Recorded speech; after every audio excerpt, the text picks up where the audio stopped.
movimento dei focolari si trova oggi di fronte allo stesso compito che attende tutta la Chiesa: offrire con responsabilità e creatività il suo peculiare contributo a questa nuova stagione della evangelizzazione. In questo contesto vorrei consegnare 3 parole a voi: contemplare, uscire, far scuola.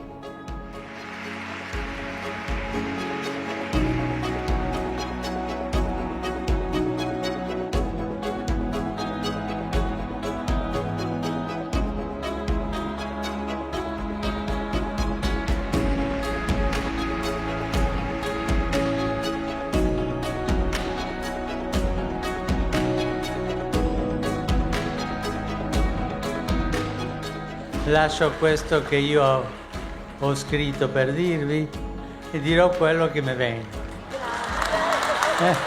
Io ho pensato, questa gente, tutti voi, tutti, prendono il deserto per trasformarlo in foresta.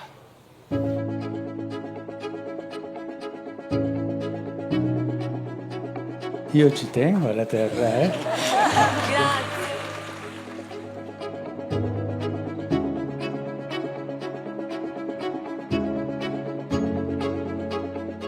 Cari amici di Insieme per l'Europa, avete ragione, è ora di mettersi insieme per affrontare con vero spirito europeo le problematiche del nostro tempo. Mantenete la freschezza dei vostri carismi, tenete vivo il vostro insieme e allargatelo.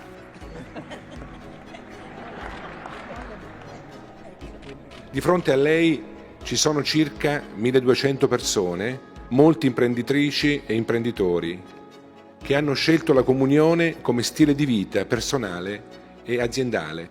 Sono lieto di accogliervi come rappresentante di un progetto al quale sono da tempo sinceramente interessato. Il principio vivo del Vangelo resta attivo solo se lo doniamo. Vi auguro di continuare sulla vostra strada con coraggio, umiltà e gioia.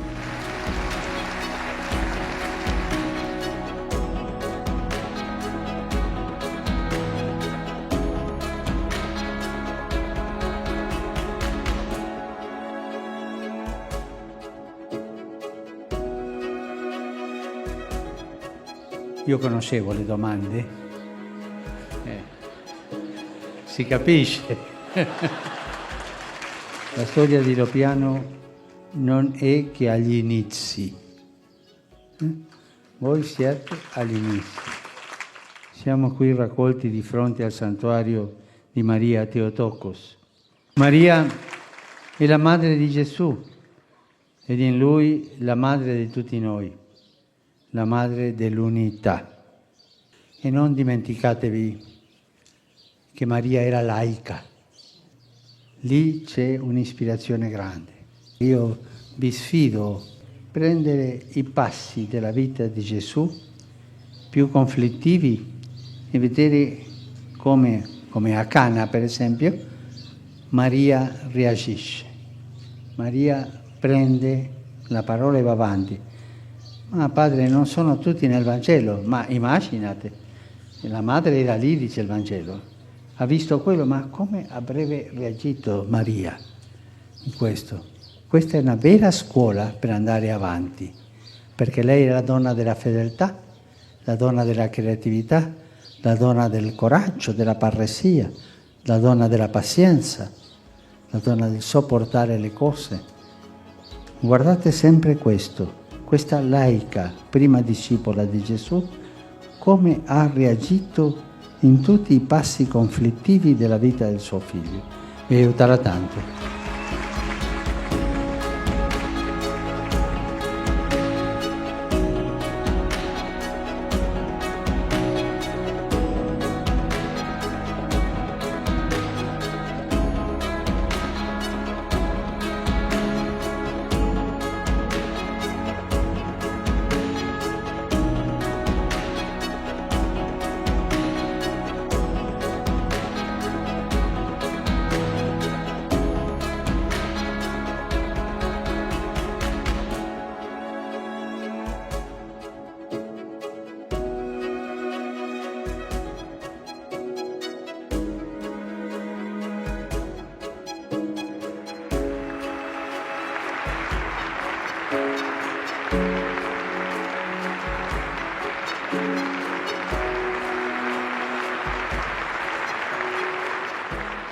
oggi ripeto davanti a lei, Santità, quel eccomi che ho pronunciato alla mia elezione come nuova Presidente del Movimento, con commozione e gratitudine. Però, Santo Padre, lasciami dire una parola. Io non mi piace la parola Presidente. Mi sento in questo momento che mi viene dal cuore di dirle: io sono figlia della Chiesa e voglio essere a suo servizio e di tutti.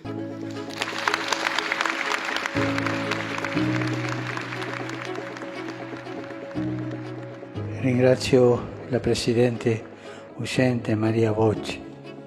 Grazie Maria, è stata tanto brava e tanto umana, grazie. Per incoraggiarvi nel vostro cammino desidero offrirvi alcune riflessioni che suddivido in 3 punti. Il dopo fondatrice, l'importanza della crisi, vivere la spiritualità con coerenza e realismo. Si tratta di rimanere fedeli alla fonte originaria, sforzandosi di ripensarla e esprimerla in dialogo con le nuove situazioni sociali e culturali.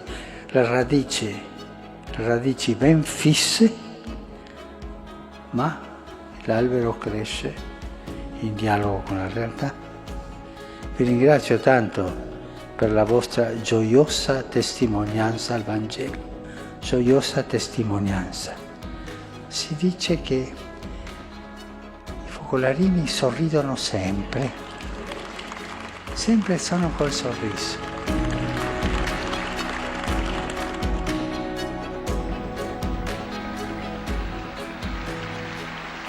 Saluto in particolare gli aderenti al Movimento Politico per l'Unità, fondato da Chiara Lubich 25 anni fa. Auguri e buon lavoro al servizio di una buona politica.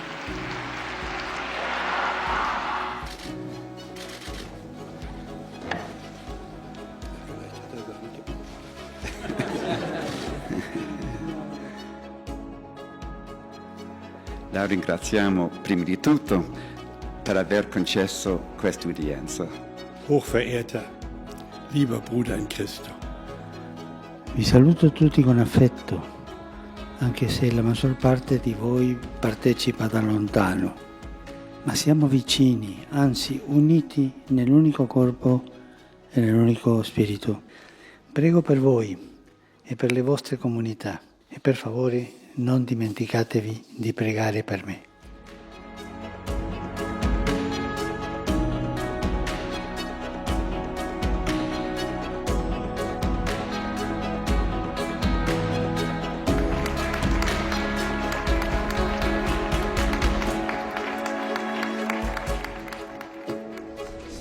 Ho salutato la Carmen per essere vicino alla sua terra che soffre tanto.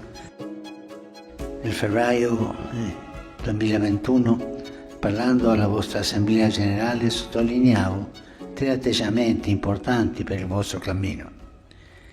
Vivere con fedeltà dinamica il carisma vostro, accogliere i momenti di crisi come opportunità per maturare e incarnare con coerenza e realismo la spiritualità. Voglio ricordarli oggi per incoraggiarvi a viverli e promuoverli secondo 3 linee: la maturità ecclesiale, la fedeltà al carisma e l'impegno per la pace. Prima di concludere vorrei farvi un ultimo invito, quello alla vigilanza. L'insidia della mondanità spirituale rimane sempre in agguato. Per favore state attenti.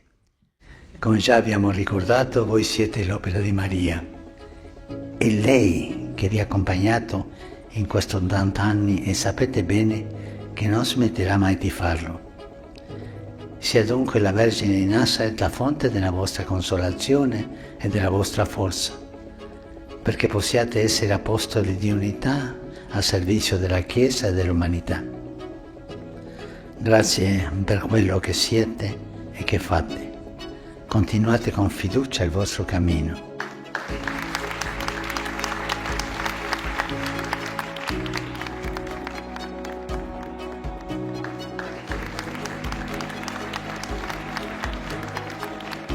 Ringrazio per la perseveranza in cui l'opera di Maria porta avanti il cammino iniziato da Chiara Lubich, con persone di religioni non cristiane che condividono la spiritualità dell'unità. È stato un cammino rivoluzionario questo e che fa tanto bene alla Chiesa. La vostra testimonianza è motivo di gioia, è motivo di consolazione. Il dialogo interreligioso è una condizione necessaria per la pace nel mondo.